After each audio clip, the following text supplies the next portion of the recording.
ಪ್ರಧಾನಮಂತ್ರಿ ನರೇಂದ್ರ ಮೋದಿ ಆಂಧ್ರ ಪ್ರದೇಶದ ಶ್ರೀಶೈಲಕ್ಕೆ ಭೇಟಿಯನ್ನ ಕೊಟ್ಟಿದ್ದಾರೆ. ಶ್ರೀಶೈಲದ ಬ್ರಹ್ಮರಾಂಬ ಮಲ್ಲಿಕಾರ್ಜುನ ಸ್ವಾಮಿ ದೇಗುಲಕ್ಕೆ ಭೇಟಿಯನ್ನ ನೀಡಿರುವಂತಹ ಪ್ರಧಾನಮಂತ್ರಿ ನರೇಂದ್ರ ಮೋದಿ ಅವರು ವಿಶೇಷ ಪೂಜೆಯನ್ನ ಸಲ್ಲಿಸಿದ್ದಾರೆ. ದೇಗುಲಕ್ಕೆ ಭೇಟಿ ನೀಡುವ ವೇಳೆ ಪ್ರಧಾನಿಗೆ ಆಂಧ್ರ ಪ್ರದೇಶದ ಸಿಎಂ ಚಂದ್ರಬಾಬು ನಾಯ್ಡು, ಡಿಸಿಎಂ ಪವನ್ ಕಲ್ಯಾಣ್ ಸಾಥ್ ಕೊಟ್ಟರು. ದೇಗುಲದ ವತಿಯಿಂದ ಪ್ರಧಾನಮಂತ್ರಿ ನರೇಂದ್ರ ಮೋದಿಗೆ ಸನ್ಮಾನವನ್ನು ಮಾಡಲಾಯಿತು. ಆಂಧ್ರ ಪ್ರದೇಶದಲ್ಲಿ ಸುಮಾರು 13,430 ಕೋಟಿ ರೂಪಾಯಿಗಳ ಅಭಿವೃದ್ಧಿ ಯೋಜನೆಗಳಿಗೆ ಪ್ರಧಾನಮಂತ್ರಿ ಮೋದಿ ಚಾಲನೆಯನ್ನ ಕೊಟ್ಟಿದ್ದಾರೆ.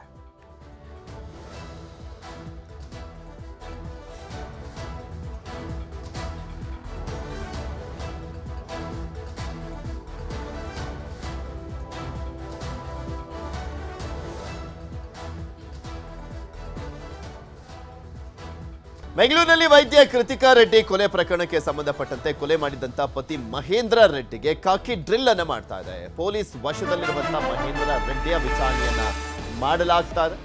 ಬೆಂಗಳೂರಿನಲ್ಲಿ ಕೃತಿಕಾ ಅನ್ನುವಂತ ವೈದ್ಯನ ಅವರ ಪತಿನೇ ಕೊಲೆಯನ್ನ ಮಾಡಿದ. ಅದು ಗೊತ್ತಾಗಿದ್ಯಾವಾಗ 6 ತಿಂಗಳ ಬಳಿಕ ಗೊತ್ತಾಗಿರುವಂಥದ್ದು. ಯಾವ ಕಾರಣಕ್ಕೋಸ್ಕರ ಕೊಲೆಯನ್ನ ಮಾಡಲಾಗಿದೆ ಅನ್ನುವಂಥದ್ರ ಬಗ್ಗೆ ಇನ್ವೆಸ್ಟಿಗೇಷನ್ ಮಾಡಲಾಗ್ತಾ ಇದೆ.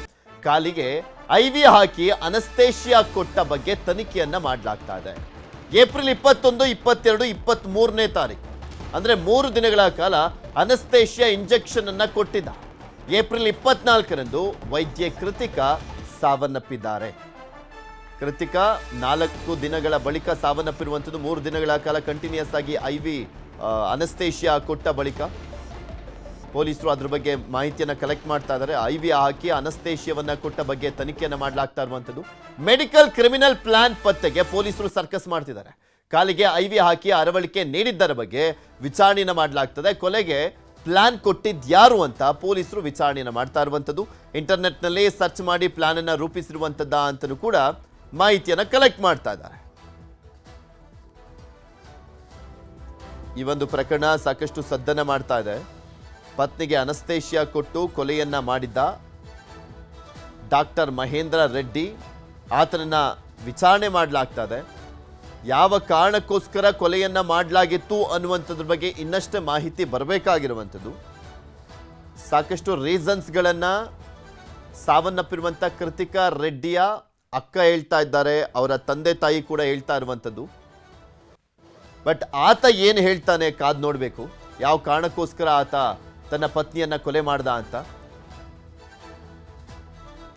ಇದ್ರ ಬಗ್ಗೆ ಇನ್ನಷ್ಟು ಮಾಹಿತಿಯನ್ನ ಕೊಡ್ತಾ ಹೋಗ್ತಾರೆ ನಮ್ಮ ಪ್ರತಿನಿಧಿ ಗಂಗಾಧರ್. ನಮ್ಮ ಜೊತೆ ನೇರ ಸಂಪರ್ಕದಲ್ಲಿ ಜಾಯ್ನ್ ಆಗಿದ್ದಾರೆ. ಗಂಗಾಧರ್, ಈ ಪ್ರಕರಣದ ಬಗ್ಗೆ ಅಪ್ಡೇಟ್ಸ್ ಏನ್ ಸಿಗ್ತಾ ಇದೆ? ಬಿಕಾಸ್ ಏನ್ ಕಾರಣ ಅನ್ನುವಂಥದ್ದಂತೂ ಅವರ ಅಕ್ಕ ಮತ್ತೆ ಅವರ ತಂದೆ ಹೇಳ್ತಾ ಇದ್ದಾರೆ, ಅಂದ್ರೆ ಸಾವನ್ನಪ್ಪಿರುವಂತ ಕೃತಿಕಾ ಅವರ ಅಕ್ಕ ತಂದೆ. ಆದ್ರೆ ಈತ ಏನ್ ಹೇಳ್ತಾ ಇದ್ದಾನೆ, ಯಾವ ಕಾರಣಕ್ಕೋಸ್ಕರ ಕೊಲೆ ಮಾಡ್ದ, ಏನು ಎತ್ತ ಅನ್ನೋದ್ರ ಬಗ್ಗೆ? ಪೃಥ್ವಿರಾಜ್, ಪ್ರಮುಖವಾಗಿ ಕೃತಿಕಾ ರೆಡ್ಡಿಯ ಕೊಲೆ ಕೇಸ್ಗೆ ಸಂಬಂಧಪಟ್ಟಂತೆ ಮಾರತಹಳ್ಳಿಯ ಪೊಲೀಸರು ತೀವ್ರ ವಿಚಾರಣೆಯನ್ನು ಆರೋಪಿಯನ್ನ ಮಾಡ್ತಾ ಇರುವಂಥದ್ದು. ಆದರೆ ಆತ ಸರಿಯಾಗಿ ಅಸ್ಪಷ್ಟವಾದಂಥ ಹೇಳಿಕೆಗಳನ್ನು ಕೊಡ್ತಾ ಇದ್ದಾನೆ, ಗೊಂದಲವಾದಂಥ ಹೇಳಿಕೆಗಳು. ಆದರೆ ಸ್ಪಷ್ಟವಾಗಿ ಯಾವ ಕಾರಣಕ್ಕೆ ಆತ ಇದು ಕೊಲೆಯನ್ನು ಮಾಡಿದ್ದಾನೆ ಅನ್ನೋದ್ರ ಬಗ್ಗೆ ಆತ ಒಪ್ಕೊಳ್ಳೋಕ್ಕೆ ತಯಾರಿಲ್ಲ. ನಾನು ಯಾವುದೇ ರೀತಿಯಾಗಿ ಕೊಲೆ ಮಾಡಿಲ್ಲ ಅನ್ನೋ ರೀತಿಯಲ್ಲಿ ಆತ ಹೇಳ್ತಾ ಇದ್ದಾನೆ ಅನ್ನೋದ್ರ ಬಗ್ಗೆ ಮಾಹಿತಿ ಸಿಗ್ತಾ ಇದೆ. ಆದರೆ ಈಗ FSL ರಿಪೋರ್ಟ್ ಆಗಿರ್ಬೋದು, ಮೆಡಿಕಲ್ನಿಂದ ಬಂದಿರುವಂಥ ರಿಪೋರ್ಟ್ಗಳ ಆಧಾರಿತವಾಗಿ ಈತ ಅನಸ್ತೇಶಿಯಾ ಕೊಟ್ಟಿರುವಂಥ ಒಂದು ಆ ಕೇಸ್ಗೆ ಸಂಬಂಧಪಟ್ಟಂತೆ ಈಗ ಮೆಡಿಕಲ್ ರಿಪೋರ್ಟ್ಸ್ ಏನು ಬಂದಿದೆ ಆ ಸಂಬಂಧಪಟ್ಟಂತೆ ಅವೆಲ್ಲವನ್ನು ಕೂಡ ಪ್ರಶ್ನೆ ಮಾಡಿದ್ರೆ ನಮ್ಗೆ ಗೊತ್ತಿಲ್ಲ ಅನ್ನೋ ರೀತಿಯಲ್ಲಿ ಆತ ಸ್ಪಷ್ಟವಾಗಿ ಹೇಳ್ತಾ ಇರುವಂಥದ್ದು. ಆದ್ರೆ ಇಲ್ಲಿ ಕುಟುಂಬಸ್ಥರು ಅಂದ್ರೆ ಅವರ ಅಕ್ಕ ಆಗಿರ್ಬೋದು ಮತ್ತೆ ಅವರ ತಂದೆ ಅಂದ್ರೆ ಕೃತಿಕಾ ರೆಡ್ಡಿಯ ತಂದೆ ಮತ್ತೆ ಅಕ್ಕ ಇಬ್ಬರು ಕೂಡ ಹೇಳ್ತಾ ಇರುವಂಥದ್ದು ಆತನಿಗೆ ಬೇರೆ ರೀತಿಯ ಅನೈತಿಕವಾದಂತಹ ಸಂಬಂಧ ಬೇರೆ ಯುವತಿ ಜೊತೆ ಇತ್ತು ಅಂತ ಕೂಡ ಹೇಳಲಾಗ್ತಾ ಇರುವಂಥದ್ದು. ಆ ಬಗ್ಗೆ ಕೆಲ ಕುಟುಂಬಸ್ಥರು ಮತ್ತೆ ಸಂಬಂಧಿಕರು ಕೂಡ ಹೇಳ್ತಾ ಇದ್ದಾರೆ. ಈ ಬಗ್ಗೆ ಇವಾಗ ವಿಚಾರ ಗೊತ್ತಾಯಿತು. ಮತ್ತೆ ಆತನಿಗೆ ಕ್ರಿಮಿನಲ್ ಹಿಸ್ಟ್ರಿ ಕೂಡ ಇರುವಂಥದ್ದು. ನಮಗೆ ಇವೆಲ್ಲ ವಿಚಾರಗಳು ಗೊತ್ತಿರಲಿಲ್ಲ. ಅದ್ದೂರಿಯಾಗಿ ಮದುವೆಯನ್ನ ಮಾಡಿಕೊಟ್ಟಿದ್ರಿ, ಆದ್ರೆ ಈ ತರ ಆತ ಮಾಡಿದ್ದಾನೆ ಅಂತೇಳಿ ಮತ್ತೆ ಕೇವಲ ಇನ್ನು 10 ದಿನದಲ್ಲಿ ಒಂದು ಹೊಸ ಕ್ಲಿನಿಕ್ ಅನ್ನ ಪ್ರಾರಂಭ ಮಾಡೋಕೆ ಎಲ್ಲ ಒಂದು ಪ್ರಿಪರೇಷನ್ಸ್ ನಡೆದಿತ್ತು. ಕೃತಿಕಾ ರೆಡ್ಡಿ ಆ ಬಗ್ಗೆ ಎಲ್ಲ ಕೂಡ ಆಸಕ್ತಿಯನ್ನು ವಹಿಸಿ ಎಲ್ಲ ಒಂದು ಬೇಕಾದಂತ ಎಲ್ಲ ಒಂದು ವ್ಯವಸ್ಥೆಗಳನ್ನ ಮಾಡಿಕೊಂಡಿದ್ರು. ಇನ್ನು 10 ದಿನದಲ್ಲಿ ಕ್ಲಿನಿಕ್ ಪ್ರಾರಂಭ ಆಗಬೇಕಾಯಿತು, ಲೈಸೆನ್ಸ್ ಕೂಡ ಎಲ್ಲ ಪಡೆಯಲಾಗಿತ್ತು. ಆದರೆ ಇದೇ ಒಂದು ಸಂದರ್ಭದಲ್ಲಿ ಈ ರೀತಿಯಾದಂಥ ಕೃತ್ಯವನ್ನು ಎಸಗಿರುವಂಥದ್ದು ನಿಮಗೂ ಕೂಡ ಶಾಕ್ ತಂದಿರುವಂಥದ್ದು ಅಂತ. ಆದರೆ ಇಲ್ಲಿ ಪ್ರಶ್ನೆ ಅಂದರೆ ಪ್ರಮುಖವಾಗಿ ಅಂದರೆ ಯಾವ ರೀತಿ ಆಕೆಗೆ ಈತ ಬ್ರೈನ್ ವಾಶ್ ಮಾಡಿದ್ದ ಅಂತಂದರೆ ಕೃತಿಕಾ ರೆಡ್ಡಿಗೆ ಕಾಲಲ್ಲಿ ಅಂದರೆ ಪ್ರಮುಖವಾಗಿ ಈ ಒಂದು IV ಹಾಕುವಂಥದ್ದು ಕೈಗೆ ಅಥವಾ ಎಲ್ಲ ಬೇರೆ ಅಂದರೆ ಭುಜಭಾಗಕ್ಕೆ ಎಲ್ಲಾದರೂ ಹಾಕುವಂಥದ್ದು IV ಆದರೆ ಕಾಲಿನದಲ್ಲಿ ಹಾಕಿದ್ದಾನೆ ಅಂತಂದರೆ ಆತ ಗ್ಯಾಸ್ಟ್ರಾಲಜರ್ ಎಕ್ಸ್ಪರ್ಟ್ ಆಗಿರುವಂಥ ಹಿನ್ನೆಲೆಯಲ್ಲಿ ಆತ ಅಷ್ಟು ಬ್ರೈನ್ ವಾಶ್ ಮಾಡಿ ಆಕೆಗೆ ಕಾಲಲ್ಲಿ ಹಾಕಿರುವಂಥದ್ದು. 3 ದಿನಗಳವರೆಗೂ ಕೂಡ ಡೋಸ್ ಕೊಟ್ಟಿದ್ದಾನೆ. IV ಮೂಲಕವಾಗಿ ಆ ಡೋಸ್ ಅನ್ನ ಇಂಜೆಕ್ಟ್ ಮಾಡಿರುವಂಥದ್ದು, ಅನಸ್ತೇಶಿಯಾ ಅರವಳಿಕೆಯನ್ನ ಕೊಟ್ಟಿರುವಂಥದ್ದು. ಇದೆಲ್ಲ ಬಗ್ಗೆ ಕೂಡ ಈಗೀಗ ಅವರಿಗೆ ಆ ಮನವರಿಕೆ ಆಗ್ತಾ ಇದೆ. ಮತ್ತೆ ಯಾರಿಗೂ ಕೂಡ ಅನುಮಾನ ಬರದ ರೀತಿಯಲ್ಲಿ ಆತ ನಡ್ಕೊಂಡಿರುವಂತಹ ರೀತಿ ತುಂಬಾ ಕ್ರಿಮಿನಲ್ ಅಂದ್ರೆ ಸೈಲೆಂಟ್ ಕಿಲ್ಲರ್ ಏನಂತ ಹೇಳ್ತೀವಿ ಆ ರೀತಿಯಾಗಿ ಎಲ್ಲರಲ್ಲೂ ಕೂಡ ಅನುಮಾನ ಬರದ ರೀತಿಯಲ್ಲಿ ವರ್ತನೆ ಮಾಡಿರುವಂಥದ್ದು. ಮತ್ತೆ PM ಮಾಡುವಂತಹ ಸಂದರ್ಭದಲ್ಲೂ ಕೂಡ ಆತನ ನಡವಳಿಕೆ ಏನೆಲ್ಲ ಇದೆ ಈಗೀಗ ಅವರಿಗೆ ಅರಿವಾಗ್ತಾ ಇರುವಂಥದ್ದು. ಆದರೆ ಅವರ ಅಕ್ಕ ಏನಿದ್ದಾರೆ ಆ ಅಕ್ಕಿ ನಿಖಿತಾ ರೆಡ್ಡಿ ಕೊಟ್ಟಂತ ಒಂದು ದೂರ ಅಂದ್ರೆ PM ಮಾಡಲೇಬೇಕು ಅಂತ ಹೇಳಿದ ಸಂದರ್ಭದಲ್ಲಿ ಆತ PM ಮಾಡಕ್ಕೆ ಒಳಗಡೆ ನಾನು ಹೋಗ್ತೀನಿ ಅಂತೇಳಿ ಕೂಡ ಅಲ್ಲಿ ಒತ್ತಾಯ ಮಾಡಿರುವಂಥ ವಿಚಾರಗಳೇನಿದೆ ಇವೆಲ್ಲವೂ ಕೂಡ ಈಗ ಬೆಳಕಿಗೆ ಬರ್ತಾ ಇರುವಂಥದ್ದು. ಮತ್ತೆ ಆ ತನ್ನ ಅಂದ್ರೆ ಇವ್ರು ಯಾರಿಗೂ ಕೂಡ ಗೊತ್ತಾಗಬಾರ್ದು ಅಂದ್ರೆ ಅವ್ರ ಮೇಲೆ ಇನ್ನಷ್ಟು ಸಿಂಪತಿ ಬರಬೇಕು ಅನ್ನೋ ಕಾರಣಕ್ಕೆ ಒಡವೆ ಮತ್ತೆ ಅವರ ಬಟ್ಟೆಗಳು ಇನ್ನಷ್ಟು ಬೆಲೆ ಬಾಳುವಂತ ಅಲ್ಲಿ ಮನೇಲಿ ಕಾಸ್ಟ್ ಏನೇನಿತ್ತು ಅವೆಲ್ಲವೂ ಕೂಡ ನನ್ನ ನೆನಪಿಗೆ ಇಟ್ಕೊಳ್ತೀನಿ ಅನ್ನೋ ಕಾರಣಕ್ಕೆ ಎಲ್ಲ ಕೂಡ ತೆಗೆದುಕೊಂಡು ಹೋಗಿದ್ದಾನೆ ಅಂತೇಳಿ ಈಗ ಅವರು ಕುಟುಂಬಸ್ಥರು ಹೇಳ್ತಾ ಇದ್ದಾರೆ. ಮತ್ತೆ ರಾಜಿ ಸಂಧಾನಕ್ಕೆ ಸಾಕಷ್ಟು ಪ್ರಯತ್ನವನ್ನ ಅವರ ಕುಟುಂಬಸ್ಥರು ಮಾಡಿದ್ರು. ಆದ್ರೆ ನಮ್ಮ ಮಗಳನ್ನ ನಾವು ಕಳ್ಕೊಂಡಿದ್ದೇವೆ. ಈಗ FSL ರಿಪೋರ್ಟ್ ಅನ್ನು ನೋಡಿದಂತ ಬಳಿಕ ಗೊತ್ತಾಯ್ತು ಈ ವ್ಯಕ್ತಿ ಇಂತ ಒಂದು ಕ್ರೂರ ಮನಸ್ಥಿತಿಯ ವ್ಯಕ್ತಿ ಅಂತೇಳಿ ಗೊತ್ತಾಗಿತ್ತು. ಹೀಗಾಗಿ ಆತನಿಗೆ ತಕ್ಕ ಶಿಕ್ಷೆ ಆಗಬೇಕು ಅಂತೇಳಿ ಅವರ ಕುಟುಂಬಸ್ಥರು ಹೇಳ್ತಾ ಇದ್ದಾರೆ. ಮತ್ತೆ ಇನ್ನೊಂದು ಕಾರಣ ಅಂತಂದ್ರೆ ಅವರ ಅನಾರೋಗ್ಯ ಇತ್ತು, ಗ್ಯಾಸ್ಟ್ರೋ ಪ್ರಾಬ್ಲಮ್ ಇತ್ತು, ಮತ್ತೆ ಲೋ ಶುಗರ್ ಈ ತರ ಎಲ್ಲ ಕಾರಣಗಳಿತ್ತು ಅಂತ ಹೇಳ್ತಾ ಇದ್ದಾರೆ. ಅದು ಯಾವುದೇ ರೀತಿಯಾದಂತಹ ಸಮಸ್ಯೆ ಆರೋಗ್ಯ ಸಮಸ್ಯೆ ತಮ್ಮ ಮಗಳಿಗಿರ್ಲಿಲ್ಲ ಅನ್ನೋ ರೀತಿಯಲ್ಲಿ ಅವರು ಕೂಡ ಸಮರ್ಥನೆಯನ್ನ ಮಾಡ್ಕೊಳ್ತಾ ಇದ್ದಾರೆ. ಈಗ ಸದ್ಯ ಪೊಲೀಸರು ಇನ್ವೆಸ್ಟಿಗೇಷನ್ ಮಾಡ್ತಾ ಇರುವಂತದ್ದು ಈ ಪ್ರಮುಖವಾದಂತಹ ಕಾರಣ ಏನಾದರೂ ಇಂಟರ್ನೆಟ್ ಅಲ್ಲಿ ಸರ್ಚ್ ಮಾಡಿ ಈ ರೀತಿಯಾದಂತಹ ಒಂದು ಟ್ರೀಟ್ಮೆಂಟ್ ಅನ್ನು ಕೊಟ್ರೆ ಈ ರೀತಿಯಾದ ಪರಿಣಾಮಗಳಾಗುತ್ತೆ ಅನ್ನೋ ರೀತಿಯಲ್ಲಿ ತಿಳ್ಕೊಂಡು ಮಾಡಿದ್ನ ಅಥವಾ ಯಾರಾದ್ರೂ ಬ್ಯಾಕ್ ಅಂದ ಇದ್ಕೊಂಡು ಈ ತರ ಕೆಲಸವನ್ನ ಮಾಡಿಸಿದಾರ, ಈ ಜೊತೆಯಲ್ಲಿ ಯಾರಿದ್ರು ಇವೆಲ್ಲ ಕೂಡ ಅಂದ್ರೆ ಆತನ 6 ತಿಂಗಳ ಹಿಸ್ಟ್ರಿ ಕಾಲ್ ಡೀಟೇಲ್ಸ್ ಆಗಿರ್ಬೋದು CDR ತೆಗೆಸಿ ಕೆಲಸವನ್ನ ಪೊಲೀಸರಿಗೆ ಮಾಡ್ತಾ ಇದ್ದಾರೆ.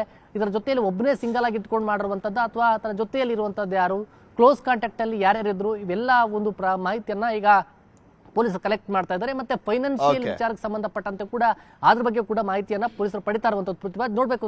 ಇನ್ನು ಕೂಡ ಇನ್ವೆಸ್ಟಿಗೇಷನ್ ನಲ್ಲಿ ಏನೆಲ್ಲ ಆಯಾಮಗಳನ್ನ ಪಡ್ಕೊಳ್ಳುತ್ತೆ, ಏನು ಪರ್ಟಿಕ್ಯುಲರ್ ಆಗಿ ಸ್ಪಷ್ಟವಾಗಿ ಕಾರಣ ಏನು ಈ ಕೊಲೆಗೆ ಅನ್ನೋದು ಕೂಡ ಗೊತ್ತಾಗಬೇಕಾಗಿರುವಂತದ್ದು ಪೃಥ್ವಿರಾಜ್. ಓಕೆ, ಧನ್ಯವಾದ ಗಂಗಾಧರ್ ನಿಮ್ಮೆಲ್ಲ ಮಾಹಿತಿಗಾಗಿ. ಇನ್ನು ಬೆಂಗಳೂರಿನಲ್ಲಿ ವೈದ್ಯ ಕೃತಿಕಾ ರೆಡ್ಡಿ ಕೊಲೆ ಪ್ರಕರಣಕ್ಕೆ ಸಂಬಂಧಪಟ್ಟಂತೆ ಒಂದ್ ಕಡೆ ತನಿಖೆ ಆಗ್ತಾ ಇದೆ ಮತ್ತು ಒಂದ್ ಕಡೆ ಅವರ ಅಕ್ಕ ಮತ್ತೆ ತಂದೆ ಮಾತನಾಡಿದ್ದಾರೆ. ಹೊಸ ಕ್ಲಿನಿಕ್ ವಿಚಾರವಾಗಿ ಶುರುವಾಗಿತ್ತಂತೆ ಕಲಹ. ಇಲ್ಲಿ ಕೃತಿಕಾ ರೆಡ್ಡಿ ಕೊಲೆಗೆ ಕೆಲವೊಂದು ಕಾರಣಗಳನ್ನ ಅವರ ಕುಟುಂಬದವರು ಕೊಡ್ತಾ ಇದ್ದಾರೆ. ಹೊಸ ಕ್ಲಿನಿಕ್ ವಿಚಾರಕ್ಕೆ ಸಂಬಂಧಪಟ್ಟಂತೆ ಕಲಹ ಶುರುವಾಗಿತ್ತಂತೆ. ಪತಿ ಮಹೇಂದ್ರ ಜೊತೆ ಕ್ಲಿನಿಕ್ ವಿಚಾರವಾಗಿ ಜಗಳ ಶುರುವಾಗಿತ್ತಂತೆ. ಹೊಸ ಕ್ಲಿನಿಕ್ ಓಪನ್ಗೆ ಮುಂದಾಗಿದ್ದಂತ ಕೃತಿಕಾ ತಂದೆ, ಆದ್ರೆ ಅಲ್ಲಿಂದಲೇ ಶುರುವಾಗಿತ್ತು ಇರಿಸು ಮುರುಸಂತೆ. ಈತನಿಗೆ ಮಹೇಂದ್ರಗೆ ಕ್ಲಿನಿಕ್ ಬಗ್ಗೆ ಇಂಟ್ರೆಸ್ಟ್ ತೋರಿಸಿರ್ಲಿಲ್ವಂತೆ ಆರೋಪಿ. ಯಾಕೋ ಗೊತ್ತಿಲ್ಲ, ಆತನಿಗೆ ಇಂಟ್ರೆಸ್ಟ್ ಇರ್ಲಿಲ್ವಂತೆ. ಆ ಒಂದು ವಿಚಾರಕ್ಕೆ ಸಂಬಂಧಪಟ್ಟಂತೆ ಜಗಳ ಕೂಡ ಶುರುವಾಗಿತ್ತಂತೆ. ಅಲ್ಲಿಂದ ಗಂಡ ಹೆಂಡತಿ ಮಧ್ಯೆ ಒಂದಷ್ಟು ಇರಿಸು ಮುರುಸು ಆಗ್ತಾ ಇತ್ತು, ಜಗಳ ಆಗ್ತಾ ಇತ್ತು. ವಿಕ್ಟೋರಿಯಾ ಆಸ್ಪತ್ರೆಗೆ ಕೆಲಸಕ್ಕೆ ಸೇರಿದ್ದ ಕೃತಿಕಾಗೆ ಅನಾರೋಗ್ಯ ಕಾಣಿಸ್ಕೊಂಡಿತ್ತು. ಕೃತಿಕಾ ಕೊಲೆ ಬಳಿಕವೂ ಕೂಡ ಮನೆಯವರ ಜೊತೆ ಇದ್ದ ಮಹೇಂದ್ರ ಕೊಲೆ ಮಾಡಿದ ಬಳಿಕನೂ ಕೂಡ ಅವರಿಗೆ ಅನುಮಾನ ಬಾರದ ರೀತಿಯಲ್ಲಿ ಅವ್ರ ಜೊತೆನೇ ಇದ್ದಂತೆ ಕೊಲೆ ಆರೋಪಿ. ಇದೇ ವಿಚಾರಕ್ಕೆ ಸಂಬಂಧಪಟ್ಟಂತೆ ಕೃತಿಕಾ ಅವರ ತಂದೆ ನ್ಯೂಸ್ 18 ಜೊತೆ ಮಾತನಾಡಿದ್ದಾರೆ. ನಮ್ಮ ಪ್ರತಿನಿಧಿ ಗಂಗಾಧರ್ ಮಾತನಾಡಿಸಿದ್ದಾರೆ ನೋಡಿ. ಡಾಕ್ಟರ್ ಕೃತಿಕಾ ರೆಡ್ಡಿ ಕೊಲೆ ಕೇಸ್ಗೆ ಸಂಬಂಧಪಟ್ಟಂತೆ ಅವರ ತಂದೆ ಮುನಿಲ್ ರೆಡ್ಡಿ ಅವರು ನಮ್ಮ ಜೊತೆಲಿದ್ದಾರೆ, ಅವರನ್ನೇ ಮಾತಾಡಿಸ್ತೀನಿ. ಸರ್, ಪ್ರಮುಖವಾಗಿ ಯಾಕಂದರೆ ನೀವಿಬ್ಬರು ಮಕ್ಕಳನ್ನು ಕೂಡ ಡಾಕ್ಟರ್ ಓದಿಸಿದ್ದೀರಿ, ಆದರೆ ಅವತ್ತಿನ ದಿನ ಅಂದರೆ 3 ದಿನ ಕಂಟಿನ್ಯೂಸ್ ಆಗಿ IV ಮೂಲಕವಾಗಿ ಆತ ಇಂಜೆಕ್ಷನ್ ಮಾಡಿದ, ಅರವಳಿಕೆಯನ್ನು ನೀಡಿದ ಅಂತ ಯಾವತ್ತು ಇದು ಸ್ಟಾರ್ಟ್ ಮಾಡಿದ್ದು ಅಂದರೆ IV ಮೂಲಕವಾಗಿ ಇಂಜೆಕ್ಷನ್ ಕೊಡೋಕ್ಕೆ ಸ್ಟಾರ್ಟ್ ಮಾಡಿದ್ದು ಯಾವತ್ತು? ಫೈನಲ್ ಅಂದರೆ 24th ಇನ್ಸಿಡೆಂಟ್ ಆಗಿದ್ದು, ಅಂದರೆ ಅದ್ರ ಮುಂಚೆ ಏನಾದರೂ ಮಾಡಿದ್ರಾ ಹೇಗೆ ಅಂತ? ಏನು ಪ್ರಾಬ್ಲಮ್, ಯಾವ ಕಾರಣಕ್ಕೋಸ್ಕರ ಆತ ಆಗ್ತಾ ಇದ್ದೀನಿ ಅಂತ ಹೇಳಿದ್ದು ರೀಸನ್, ಹೆಲ್ತ್ ರೀಸನ್ ಏನಿತ್ತು? ಹೆಲ್ತ್ ರೀಸನ್ ಏನೂ ಇಲ್ಲ, ಸಿಂಪಲ್ ಆಗಿ ಇದು ಕಾಮನ್ ಪ್ರಾಬ್ಲಮ್ ಏನೇ ಎಲ್ರಿಗೂ ಇರುವಂಥದ್ದೇ. ಯಾಕಂದರೆ ಯಾವಾಗಲೇ ಆಗಲಿ ವರ್ಕ್ ಸ್ಟ್ರೆಸ್ ಇದ್ದಾಗ ಮೆಂಟಲ್ ಸ್ಟ್ರೆಸ್, ಅಂದರೆ ಈಗ ಹುಡುಗಿ ಕ್ಲಿನಿಕ್ ಮಾಡಬೇಕು ಅಂತ ಹೊರಟಿದ್ಲು, ಸ್ವಲ್ಪ ಬೇಗ ಕ್ಲಿನಿಕ್ ಓಪನ್ ಮಾಡಬೇಕು, ಟೈಮ್ ವೇಸ್ಟ್ ಮಾಡೋದು ಬೇಡ ಅಂತ ಅವಳು ಇರೋದ್ರಿಂದ ಸ್ವಲ್ಪ ಗ್ಯಾಸ್ಟ್ರೈಟಿಸ್, ಊಟ ತಿಂಡಿ ಸರಿಯಾಗಿ ಮಾಡಿರಲ್ಲ. ಆ ಸಂದರ್ಭದಲ್ಲಿ ಸಾಮಾನ್ಯವಾಗಿ ಎಲ್ರಿಗೂ ಆಗುವಂಥದ್ದೇ ಅದು. ಅದೇನು ದೊಡ್ಡ ಸಮಸ್ಯೆ ಅಂತ ಯಾರಿಗೂ ಅನಿಸಲ್ಲ. ಅದು that is not A major problem ಅಂತ. ಅದಕ್ಕೆ ಅದೇ ಅಡ್ವಾಂಟೇಜ್ ತಗೊಂಡಿರ್ಬೋದು ಅವನು. ಇದಕ್ಕೆ ನಿನಗೆ IV ಹಾಕಿ IVಯಲ್ಲಿ ಪ್ಯಾಂಟೋಪ್ರೋಸಲ್ ಅಂತ ನಿನಗೆ ಒಂದು ಇಂಜೆಕ್ಷನ್ನು ಇನ್ಸರ್ಟ್ ಮಾಡಿದ್ರೆ ಗ್ಯಾಸ್ಟ್ರೈಟಿಸ್ ಪ್ರಾಬ್ಲಮ್ ನಿನಗೆ ಸಾಲ್ವ್ ಆಗುತ್ತೆ ಅಂಥೇಳಿ ಅಲ್ಲಿ ಏನು ಮಾಡಿದ್ದಾನೆ, ಅವ್ರ ಮನೇಲಿ 21ನೇ ತಾರೀಕು ನೈಟ್ ಅಲ್ಲೇ ಹಾಕ್ಬಿಟ್ಟು ಅಲ್ಲೇ ಕ್ಯಾನುಲ ಕಾಲ್ಗೆ ಹಾಕ್ಬಿಟ್ಟು ಅಲ್ಲಿಂದ ಆವತ್ತು ನೈಟ್ ಕೊಟ್ಟಿದ್ದಾನೋ ಗೊತ್ತಿಲ್ಲ, ಅಲ್ಲಿಂದ ಬೆಳಗ್ಗೆ ಕರ್ಕೊಂಬಂದು ನಮ್ಮ ಮನೆಗೆ ಬಿಟ್ಟಿದ್ದಾನೆ 22ನೇ ತಾರೀಕು ಬೆಳಗಿನ ಜಾವ. ಅಲ್ಲಿಂದ ಮಗು ಚೆನ್ನಾಗೇ ಓಡಾಡಿಕೊಂಡು ಕೆಲಸ ಎಲ್ಲ ಮಾಡಿಕೊಂಡು ಓಡಾಡಿಕೊಂಡು ಕುಣ್ತಾ ಯಾಕಂದರೆ ಕಾಲಲ್ಲಿ ಕೊಟ್ಟರೆ ಸಾಮಾನ್ಯವಾಗಿ ನೋವು ಜಾಸ್ತಿ ಇರುತ್ತೆ. ಯಾಕಂದರೆ ಅದು ಎಲ್ರಿಗೂ ಮೆಡಿಕಲ್ ಇರೋರು ಎಲ್ರಿಗೂ ಗೊತ್ತಿರೋ ವಿಷಯನೇ. ಆಮೇಲೆ 22ನೇ ತಾರೀಕು ನೈಟು ಹಾಕಿದ್ದಾನೆ. 23ನೇ ತಾರೀಕು ಮಧ್ಯಾಹ್ನ ಮೆಸೇಜ್ ಮಾಡಿದ್ದಾಳೆ, ತುಂಬ ನೋವಾಗ್ತಾಯಿದೆ, ಅನ್ಬೇರಬಲ್ ಪೇಯ್ನ್ ಇದೆ ನನಗೆ, ದಯವಿಟ್ಟು ನಾನು ತೆಗೆದು ಬಿಡ್ತೀನಿ ಇದು, ಆಗ್ತಾಯಿಲ್ಲ ನನ್ನ ಕೈಯಲ್ಲಿ. ಅದು ಇದರಿಂದಾಗಿ ನನಗೆ ನಾಸಿಯಾ ಇನ್ನೊಂದು ಎಲ್ಲನೂ ಸ್ಟಾರ್ಟ್ ಆಗ್ತಾಯಿದೆ, ಅನ್ಬೇರೇಬಲ್ ಪೇಯ್ನು. ನಾನು ತೆಗೆದು ಬಿಡಲ ಅಂತ ಹೇಳಿದ್ರೆ ಅಲ್ಲಿಂದ ಅವನು ಬ್ಯಾಕ್ ಮೆಸೇಜ್ ಏನು ಮಾಡಿದ್ದಾನಂದರೆ, ಇಲ್ಲ ಇವತ್ತು ನೈಟ್ ಮಾತ್ರನೇ, ಇವತ್ತು ಲಾಸ್ಟ್ ಡೋಸ್ ಕೊಟ್ಬಿಡ್ತೀನಿ, ಇದಾದ ನಂತರ ಕ್ಯಾನೋಲ ತೆಗೆದು ಬಿಡ್ತೀನಿ, ಆಮೇಲೆ ನಿನಗೆ ನೋವೇ ಯಾವತ್ತಿಗೂ ಇನ್ನು ನೋವೇ ಬರಲ್ಲ ನಿನಗೆ ಅಂತ ಮೆಸೇಜ್ ಹಾಕಿದ್ದಾನೆ. ಅದಾದ್ಮೇಲೆ ಬೆಳಿಗ್ಗೆ ಇನ್ಸಿಡೆಂಟ್ ಆಗಿರುತ್ತೆ ಸರ್. ಅಂದರೆ ಅವತ್ತು ಮನೆಗೆ ಬಂದಿದ್ರಾ ಅಳಿಯ, ಅಂದರೆ ಈ ಆರೋಪಿ ಮಹೇಂದ್ರ ರೆಡ್ಡಿ ಮನೆಗೆ ಬಂದು ಅವತ್ತು ಇನ್ಸಿಡೆಂಟ್ ಆಗಿದ್ದು ಅಂತ ಹಾಸ್ಪಿಟ್ಲ್ ಕರ್ಕೊಂಡು ಹೋಗುವಂಥ ಬೆಳವಣಿಗೆ? ಅದು ಏನಾಯ್ತಂತೆ, ರಾತ್ರಿ 23ನೇ ತಾರೀಕು ರಾತ್ರಿ 9 ಗಂಟೆಗೆ ಮನೆಗೆ ಬಂದಿದ್ದಾನೆ. ಏನಪ್ಪ ಊಟ ಮಾಡ್ತೀಯ ಅಂತ ಕೇಳಿದ್ವಿ. ಇಲ್ಲ ನಮ್ಮ ಮನೆಯಲ್ಲೇ ಮಾಡ್ಕೊಂಡು ಬಂದಿದ್ದೀನಿ ಅಂದರೆ ಅವ್ರ ಸ್ವಗೃಹದಿಂದ ಬಂದಿದ್ದಾನೆ ಅವತ್ತು, ಅಲ್ಲಿ ಮನೆಯಿಂದನೇ ಬಂದಿದ್ದಾನೆ. ಹೇಳ್ದ ನಾನು ಮನೆಯಲ್ಲೇ ಊಟ ಮಾಡ್ಕೊಂಡು ಬಂದಿದ್ದೀನಿ, ಅದರಿಂದ ನಂಗೆ ಊಟ ಬೇಡ ಅಂತೇಳಿ ಸೀದಾ ಬೆಡ್ರೂಮ್ ಕೊಟ್ಟೋದ ಫಸ್ಟ್ ಫ್ಲೋರಲ್ಲಿ. ಅದಾದಮೇಲೆ ನಮ್ಮ ಮಗಳು ನಮ್ಮ ಹೆಂಡತಿ ಇಬ್ಬರು ಕೂತ್ಕೊಂಡು ಊಟ ಮಾಡಿ ಆರಾಮಾಗಿ, ನಮ್ಮ ಹತ್ರ ಒಂದು ನಾಯಿ ಒಂದಿದೆ, ಅದಕ್ಕೊಂದು ಎಲ್ಲ ಊಟ ಎಲ್ಲ ಫೀಡ್ ಮಾಡಿ ಒಂದು ಅರ್ಧ ಗಂಟೆ ಆದಮೇಲೆ ಇವಳು ಬೆಡ್ರೂಮ್ಗೆ ಹೋದ್ರು. ಸರ್, ಅಂದರೆ ಇಷ್ಟೆಲ್ಲ ಇದಾದರೂ ಕೂಡ ನಿಮ್ಗೆ ಯಾರಿಗೂ ಅನುಮಾನ ಬಂದಿರಲಿಲ್ವಾ ಈ ಥರ ಇದು ಮಾಡ್ಕೊತಾ ಇದ್ದಾನೆ ಅಂತ, ಆ ಥರ ಏನಾದರೂ?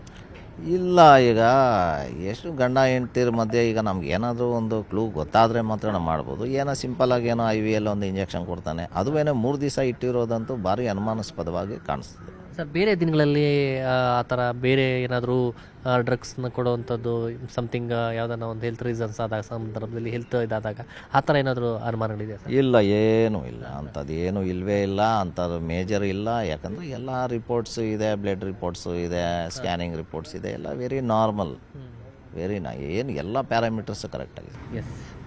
ಎಸ್ ಇದಿಷ್ಟು ಕೃತಿಕಾ ರೆಡ್ಡಿ ತಂದೆ ಮುನಿರೆಡ್ಡಿ ಅವರ ಮಾತು. ಕ್ಯಾಮ್ರಾ ಪರ್ಸನ್ ಗುರುಶೇಖರ್ ಜೊತೆ ಗಂಗಾಧರ್ ವಾಗ್ಟಾ, ನ್ಯೂಸ್ 18 ಬೆಂಗಳೂರು. ಇನ್ನು ಕೃತಿಕಾ ಕೊಲೆ ಪ್ರಕರಣಕ್ಕೆ ಸಂಬಂಧಪಟ್ಟಂತೆ ಪತಿ ಮಹೇಂದ್ರ ರೆಡ್ಡಿಯ ಕರಾಳ ಮುಖ ಬಯಲು ಮಾಡಿದ್ದಾರೆ ಅವರ ಅಕ್ಕ. ಕೃತಿಕಾ ಮರಣೋತ್ತರ ಪರೀಕ್ಷೆ ಬೇಡ ಅಂದಿದ್ದಂತೆ ಆರೋಪಿ. ಕೃತಿಕಾ ಮರಣೋತ್ತರ ಪರೀಕ್ಷೆ ಬೇಡ ಮಾಡೋದು ಅಂತ ಆರೋಪಿ ಇದನ್ನಲ್ಲ ಅವನು ಹೇಳಿದ್ದಂತೆ ಮಹೇಂದ್ರ. ಆದರೆ ಕೃತಿಕಾ ಅವರ ಅಕ್ಕ ಬಿಟ್ಟಿಲ್ಲ. FSL ರಿಪೋರ್ಟ್ ಬಂದ ನಂತರ ಆತನ ಕ್ರೌರ್ಯ ಗೊತ್ತಾಗಿದ್ದು. ನನ್ನ ತಂಗಿ ಕೃತಿಕಾಗೆ ಆತ ಮಾನಸಿಕ ಹಿಂಸೆಯನ್ನ ಕೊಡ್ತಾ ಇದ್ದ ಅಂತ ನ್ಯೂಸ್ 18ಗೆ ಕೃತಿಕಾ ಅಕ್ಕ ನಿಖಿತಾ ರೆಡ್ಡಿ ಅವರು ಹೇಳಿಕೆಯನ್ನು ಕೊಟ್ಟಿದ್ದಾರೆ. ಅವರು ಕೂಡ ಡಾಕ್ಟರ್, ಇವ್ರ ಫ್ಯಾಮಿಲಿ ಎಲ್ಲ ಆಲ್ಮೋಸ್ಟ್ ಎಲ್ಲ ಡಾಕ್ಟರ್ ಇದ್ದಂಥವ್ರು, ವೆಲ್ ಎಜುಕೇಟೆಡ್ ಫ್ಯಾಮಿಲಿ ಇದು. ಈಗ ಆತನ ಬಗ್ಗೆ ಒಂದೊಂದೇ ವಿಚಾರಗಳು ಗೊತ್ತಾಗ್ತಾ ಇದೆ, ಆತನಿಗೆ ಅಫೇರ್ ಇರುವಂತ ವಿಚಾರಗಳು ಕೂಡ ಗೊತ್ತಾಗ್ತಾ ಇದೆ ಅಂತ ಕೃತಿಕಾ ಅಕ್ಕ ನಿಖಿತಾ ರೆಡ್ಡಿ ಹೇಳಿಕೆಯನ್ನು ಕೊಟ್ಟಿದ್ದಾರೆ.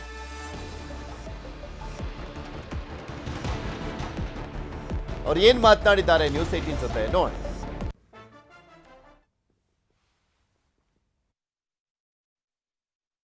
ಕೃತಿಕಾ ರೆಡ್ಡಿ ಕೊಲೆ ಕೇಸ್ಗೆ ಸಂಬಂಧಪಟ್ಟಂತೆ ಅವರ ಸಹೋದರಿ ಅವ್ರ ಬಗ್ಗೆ ಈ ವಿಚಾರಕ್ಕೆ ಸಂಬಂಧಪಟ್ಟಂತೆ ಏನು ಹೇಳ್ತಾರೆ, ಯಾಕೆ ಈ ರೀತಿ ಕೊಲೆ ಆಯಿತು, ಮತ್ತು ಅವರಿಗೆ ಅನುಮಾನ ಬಂದಿದ್ದೆ ಹೇಗೆ ಅನ್ನೋದ್ರ ಬಗ್ಗೆ ಸ್ವತಃ ಅವರಿದ್ದಾರೆ, ಅವ್ರನ್ನ ಮಾತಾಡಿಸ್ತೇನೆ.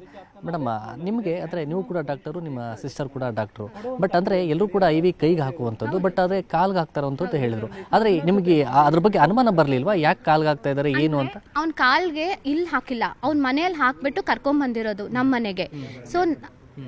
ಸೊ ಅವ್ರ ಮನೆಯಲ್ಲಿ ಹಾಕ್ಬಿಟ್ಟು ಕರ್ಕೊಂಬಂದಿರೋದು ಆಯ್ತಾ. ಅವ್ನು ಹೇಳಿರೋ ಪ್ರಕಾರ ಅವಳಿಗೆ ಗ್ಯಾಸ್ಟ್ರೈಟಿಸ್ ಇತ್ತು, ಅದಕ್ಕೆ ಅವಳಿಗೆ ಪ್ಯಾಂಟಾಪ್ರೊಸಾಲ್ ಅಂತ ಒಂದು ಡ್ರಗ್ ಹಾಕಬೇಕು ಅಂತ ಹೇಳಿಬಿಟ್ಟು ಅವನು ಕರ್ಕೊಂಬಂದಿದ್ದು ಇಲ್ಲಿಗೆ. ಸೊ ನಾನು ಬಂದಿದ್ದು ನಾನು ಟ್ರಾವೆಲಿಂಗಲ್ಲಿದ್ದೆ ಕಂಟಿನ್ಯೂಸ್ ಅಲ್ಲಿ. ನಾನು ಬಂದಿದ್ದು 23rd ನಾನು ಬಂದಿದ್ದು. 23rd ಬಂದಾಗ ನಾನು ಕೇಳಿದೆ ಅವಳ ಬಳಿ, ಏನಕ್ಕೆ ಈ ಥರ ಕಾಲಿಗೆ ಹಾಕ್ಕೊಂಡಿದ್ಯಾ, ಅದೂ ನೀನು ತುಂಬ ನೋವಾಗ್ತಿದೆ ನಿನಗೆ, ನಾನೇ ತೆಗಿತೀನಿ ಬಾ ಅಂತ ಕೂಡ ಅವಳಿಗೆ ಹೇಳಿದ್ದೆ ನಾನು. ಅದಕ್ಕೆ ಅವಳು ಇಲ್ಲ ಮಹೇಂದ್ರ ನನಗೆ ಒತ್ತಾಯ ಮಾಡಿ ಇದು ನೀನು ಹಾಕ್ಕೊಂಡೇ ಇರಬೇಕು, ನಾನೇ ಬಂದು ತೆಗಿತೀನಿ ಅದನ್ನು, ಅಲ್ಲಿವರೆಗೂ ನೀನು ಅದನ್ನು ತೆಗಿಯೋಂಗಿಲ್ಲ, ನಾನು ಇನ್ನೊಂದು ಡೋಸ್ ಹಾಕ್ಬಿಟ್ಟು ನಿನಗೆ ಪೇನೇ ಬರ್ದಿರೋಂಗೆ ನೋಡ್ಕೊತೀನಿ ನಾನು ಅಂತ ಹೇಳಿಬಿಟ್ಟು ಅವ್ನು ಹೇಳಿರ್ತಾನೆ. ಮಹೇಂದ್ರ ರೆಡ್ಡಿ ಮತ್ತು ಅವ್ರ ಕುಟುಂಬದವರು ಸೇರಿ ನಮ್ಮ ತಂದೆ ತಾಯಿಗೆ ಮಗುನ ಕುಯ್ದಾಕ್ಬಿಡ್ತಾರೆ, ಈ ಥರ ಪೋಸ್ಟ್ಮಾರ್ಟಮ್ ಮಾಡಿಸಿದ್ರೆ ಏನಕ್ಕೆ ಬೇಕು ಅಂತ ಬ್ರೈನ್ ವಾಶ್ ಮಾಡ್ತಾರೆ. ಆಬ್ವಿಯಸ್ಲಿ ನನಗೆ it's not a natural death ಅನಿಸ್ತು, ಬಿಕಾಸ್ ಯಾರಾದರೂ ರಾತ್ರಿ ಮಲ್ಕೊಂಡು ಬೆಳಗ್ಗೆ ಇಲ್ಲ and she was not suffering from any previous medical illness ಅಂದರೆ ಸಮಥಿಂಗ್ ಇಸ್ ಸಸ್ಪಿಷಿಯಸ್ ಅಂತ ನನ್ನ ಡೌಟ್ ಬಂತು. So I told it has to be done. ನಮಗೆ ಅನಿಸ್ತಾ ಇದೆ ಅವನಿಗೆ ಎಕ್ಸ್ಟ್ರಾ ಮ್ಯಾರಿಟಲ್ ಅಫೇರ್ಸ್ ಇತ್ತು, ಬಿಕಾಸ್ ಪ್ರೀವಿಯಸ್ ಹುಡುಗಿರ ಜೊತೆನೂ ಈ ಥರ FIR ಆಗಿತ್ತು. ಸೊ ಅದೂ ಹುಡುಗಿ ರಿಲೇಟೆಡ್ ಕೇಸೇ. ಸೊ ಅದು ಒಂದು ಪ್ಲಸ್ ಇವಾಗನೂ ಅವನಿಗೆ ಬೇರೆ ಏನಾದರೂ ಎಕ್ಸ್ಟ್ರಾ ಮ್ಯಾರಿಟಲ್ ಅಫೇರ್ ಇರ್ಬೋದು ಅಂತ ನಾನು ಸಸ್ಪೆಕ್ಟ್ ಮಾಡ್ತಾ ಇದ್ದೀನಿ. ನನ್ನ ಮತ್ತು ನನ್ನ ಹಸ್ಬೆಂಡ್ನ ನಮ್ಮ ಫ್ಯಾಮಿಲಿನ ಯಾರು ಅವ್ನು ಕಾಂಟ್ಯಾಕ್ಟ್ ಮಾಡಿಲ್ಲ ಡೆತ್ ಆದಮೇಲೆ, ಬಟ್ ಒಂದು 3-4 ಸತಿ ನಮ್ಮ ಅಪ್ಪ ಅಮ್ಮನ್ನ ಭೇಟಿ ಮಾಡಿರ್ತಾನೆ. ಏನಂತೀರಾ, ಅದಕ್ಕೆ ಲೈಸೆನ್ಸಿಂಗ್ ಆಗಲಿ, ಓಡಾಡೋದಾಗಲಿ, ಎಕ್ವಿಪ್ಮೆಂಟ್ಸ್ ಪ್ರೊಕ್ಯೂರ್ಮೆಂಟ್ ಇವಾಗ ಕ್ಲಿನಿಕ್ ಅನ್ನೋದು ಇಬ್ಬರಿಗೂ ಮಾಡ್ತಾ ಇದ್ದಿದ್ದು, ನನ್ನ ತಂಗಿಗೆ ಮಾತ್ರ ಅಲ್ಲ ಅವನಿಗೂ ಸೇರಿ ಮಾಡ್ತಿದ್ದಿದ್ದು ಕ್ಲಿನಿಕ್. ಅದು ಪ್ರತಿಯೊಂದೂ ಇವಳೇ ಮಾಡಿದ್ದು. ಅವ್ನಿಗೆ ಒಂಚೂರು ಆಸಕ್ತಿ ಇರಲಿಲ್ಲ ಇದ್ರ ಮೇಲೆ. ಅವ್ನು ಮ್ಯಾರೇಜ್ ಸರ್ಟಿಫಿಕೇಟ್ ಮಾಡ್ಸಕ್ಕೆ ಹೋಗೋಣ ಅಂದರೆ ಏನೋ ಒಂದು ಎಕ್ಸ್ಕ್ಯೂಸ್ ಕೊಡೋದು, ತಳ್ಕೊಂಡೇ ಬಂದ ಅದನ್ನು. ಆಮೇಲೆ ನನ್ನ ತಂದೆ ಇಲ್ಲ ಇದು ಮಾಡಿಸ್ಲೇಬೇಕು ನೀವು ಮ್ಯಾರೇಜ್ ಸರ್ಟಿಫಿಕೇಟ್ ಅಂತ ಫೋರ್ಸ್ ಮಾಡಿ ಕರ್ಕೊಂಡೋಗಿ ಮಾಡಿಸಿರೋದು. ಅವಾಗವರೆಗೂ ಅವ್ನು ಮ್ಯಾರೇಜ್ ಸರ್ಟಿಫಿಕೇಟ್ ತಂಗಿ ತಿಳಿಸಿದ್ದು ಸಡನ್ನಾಗಿ ಬ್ಲಡ್ ಶುಗರ್ ಲೆವೆಲ್ಸ್ ಡ್ರಾಪ್ ಆಗ್ತಿತ್ತು ಅಂತ. ಎಲ್ಲ ಇನ್ವೆಸ್ಟಿಗೇಷನ್ಸ್ ಮಾಡಿದ್ದೀವಿ, ಎಲ್ಲ ಆಯಿತು, ಏನೂ ರೀಸನ್ ಇಲ್ಲ ಬ್ಲಡ್ ಶುಗರ್ ಲೆವೆಲ್ಸ್ ಈ ಥರ ಸಡನ್ನಾಗಿ ಡ್ರಾಪ್ ಆಗೋದಕ್ಕೆ ಏನೂ ಕಾರಣ ಇರಲಿಲ್ಲ. ಸೊ ಅದೇ. ಆ್ಯಂಡ್ ನಮ್ಮ ಆಂಟಿ ಇದ್ದಾರೆ, ಅವರು ಡಾಕ್ಟ್ರು, ಅವ್ರ ಬಳಿ ತಿಳಿಸಿರ್ತಾರೆ ನನಗೆ ರಾತ್ರಿ ಮಲ್ಕೊಂಡಾಗ ಬಟಕ್ಸ್ ಮೇಲೆ ಏನೋ ಚುಚ್ಚಿದಂಗೆ ಆಗ್ತಿದೆ ಅಂತ. ಸೊ ಇವಾಗ ಅದೆಲ್ಲ ಡಾಟ್ಸ್ ಕನೆಕ್ಟ್ ಮಾಡಿದಾಗ ಅವನೇ ಏನಾದರೂ ರಾತ್ರಿ ಚುಚ್ಚಿರ್ಬೋದು, ಏನಾದರೂ ಇನ್ನೊಂದು ಅಟೆಂಪ್ಟ್ ಮಾಡಿರ್ಬೋದು ಅಂತ ಅನಿಸ್ತಾ ಇದೆ ನನಗೆ. ಓಕೆ, ಇದಿಷ್ಟು ಕೃತಿಕಾ ರೆಡ್ಡಿ ಸಹೋದರಿಯ ಮಾತು. ಕ್ಯಾಮರಾ ಪರ್ಸನ್ ಗುರುಶೇಖರ್ ಜೊತೆ ಗಂಗಾಧರ್ ವಕ್ತ, ನ್ಯೂಸ್ 18 ಬೆಂಗಳೂರು. ಮುಂದಿನ ಸುದ್ದಿ ಹೋಗೋಣ. ಕೊಪ್ಪಳದಲ್ಲಿ ಅಸ್ಪೃಶ್ಯತೆ ಇನ್ನೂ ಕೂಡ ಜೀವಂತವಾಗಿದೆ. ದಲಿತರ ಮನೆಗೆ ಬೆಂಕಿ ಹಚ್ಚಿದ್ದಾರೆ ಸವರ್ಣೀಯರಂತೆ. ಯಲಬುರ್ಗಾ ತಾಲೂಕಿನ ಕೋನಸಾಗರದಲ್ಲಿ ಈ ಘಟನೆ ನಡೆದಿದೆ. ಅಸ್ಪೃಶ್ಯತೆ ಇನ್ನೂ ಕೂಡ ಜೀವಂತವಾಗಿದೆ. ದಲಿತರ ಮನೆಗೆ ಬೆಂಕಿ ಹಚ್ಚಿದ್ದಾರಂತೆ ಸವರ್ಣೀಯರು. ಯಲಬುರ್ಗಾ ತಾಲೂಕಿನ ಕೋನಸಾಗರದಲ್ಲಿ ನಡೆದಿರುವಂತಹ ಒಂದು ಘಟನೆ ಇದು. ದಲಿತ ಸಮುದಾಯದ ಮೌನೇಶ್ ಎಂಬುವರ ಮನೆಗೆ ಬೆಂಕಿಯನ್ನ ಹಚ್ಚಲಾಗಿದೆ. ಅದೃಷ್ಟವಶಾತ್ ಯಾವುದೇ ಪ್ರಾಣ ಹಾನಿಯಾಗಿಲ್ಲ. ಸ್ಥಳಕ್ಕೆ ಕೊಪ್ಪಳ ಎಸ್ಪಿ ರಾಮ್ ಅರಸಿದ್ದಿ ಭೇಟಿಯನ್ನ ಕೊಟ್ಟಿದ್ದಾರೆ. ಯಾವುದೇ ಪ್ರಾಣ ಹಾನಿ ಆಗಿಲ್ಲ, ಆದರೆ ಬೆಂಕಿಯನ್ನ ಹಚ್ಚಿದ್ದಾರೆ. ಗ್ರಾಮದಲ್ಲಿ ಮಾಹಿತಿಯನ್ನ ಪಡಿತಾ ಇರುವಂಥದ್ದು ಎಸ್ಪಿನೇ ಹೋಗಿದ್ದಾರೆ ಗ್ರಾಮಕ್ಕೆ. ಕೋನಸಾಗರ ಗ್ರಾಮಕ್ಕೆ ಭೇಟಿಯನ್ನ ನೀಡಿರುವಂಥದ್ದು ಎಸ್ಪಿ ರಾಮ ಅರಸಿದ್ದಿ ಅವರು. ಯಾವ ಕಾರಣ ಅನ್ನುವಂಥದ್ದು ಬೇಕಲ್ಲ, ಯಾಕೆ ಹಚ್ಚಿದ್ರು, ಏನು ಎತ್ತ ಅಂತ. ಯಾವ ಕಾರಣಕ್ಕೆ ಹಚ್ಚಿದ್ದು, ಯಾರು ಹಚ್ಚಿದ್ದು, ಇವ್ರ ಮನೆಗೆ ಯಾಕೆ ಹಚ್ಚಿದ್ರು, ಏನಾದರೂ ಬೇರೆ ದ್ವೇಷ ಏನಾದರೂ ಇತ್ತಾ? ಇದೆಲ್ಲದ್ರ ಬಗ್ಗೆ ಇನ್ನಷ್ಟೇ ಮಾಹಿತಿ ಬರಬೇಕಾಗಿದೆ. ಕೊಪ್ಪಳದಲ್ಲಿ ನಡೆದಿರುವಂತ ಒಂದು ಘಟನೆ ಇದೆ. ಸ್ವತಃ ಎಸ್ಪಿನೇ ಸ್ಥಳಕ್ಕೆ ಹೋಗಿದ್ದಾರೆ. ಎಸ್ಪಿನೇ ಸ್ಥಳಕ್ಕೆ ಹೋಗಿ ಮಾಹಿತಿಯನ್ನ ಕಲೆಕ್ಟ್ ಮಾಡ್ತಾ ಇದ್ದಾರೆ.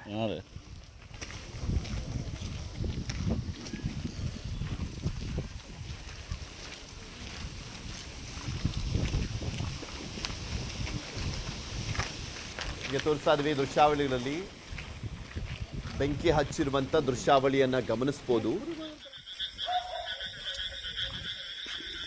ಸವರ್ಣೀಯರು ಹಚ್ಚಿದ್ದಾರೆ ಎನ್ನುವಂತ ಆರೋಪವನ್ನ ಮಾಡಲಾಗಿದೆ.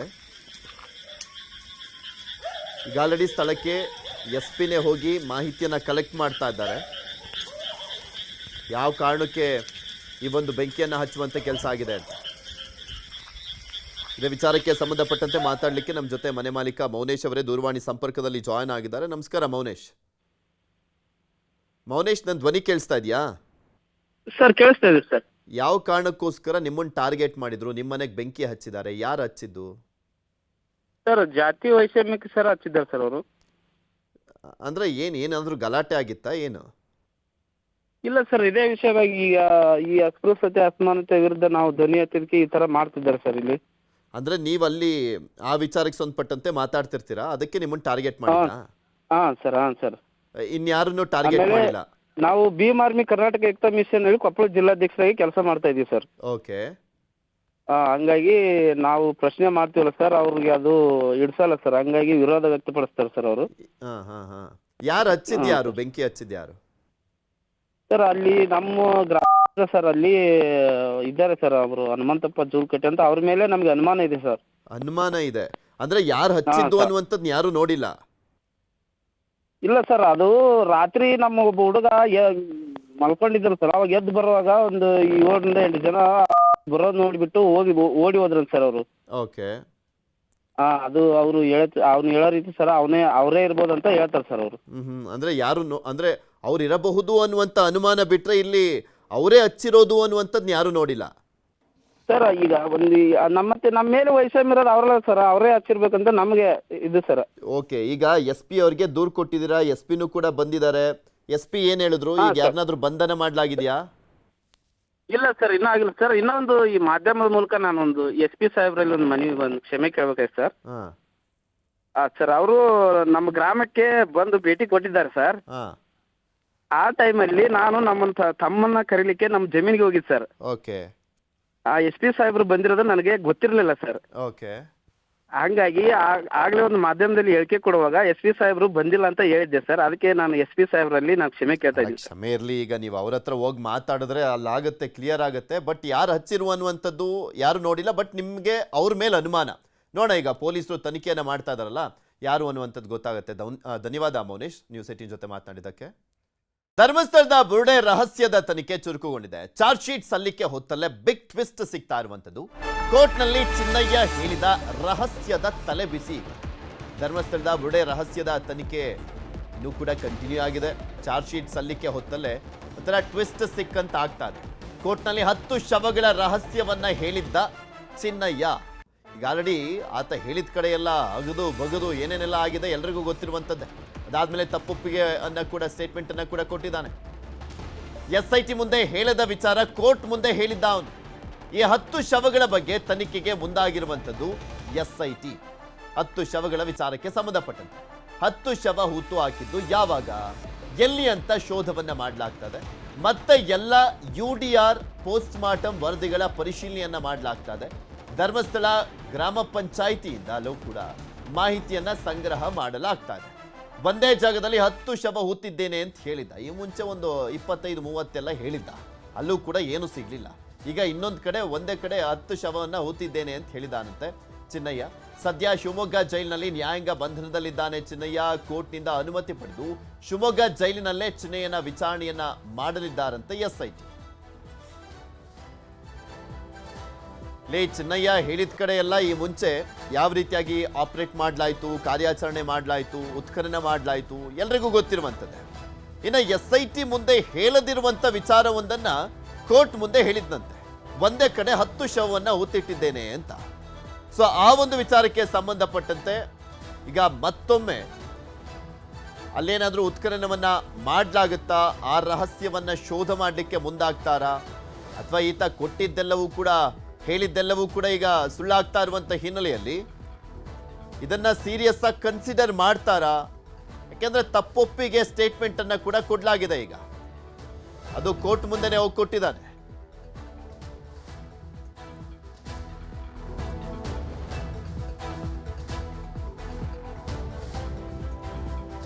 ಚಿನ್ನಯ್ಯನನ್ನ ಶಿವಮೊಗ್ಗ ಜೈಲಿಗೆ ಹಾಕಲಾಗಿರುವಂಥದ್ದು. ಅಲ್ಲೇ ಇದ್ದಾನೆ ಚಿನ್ನಯ್ಯ ಶಿವಮೊಗ್ಗ ಜೈಲಿನಲ್ಲಿ.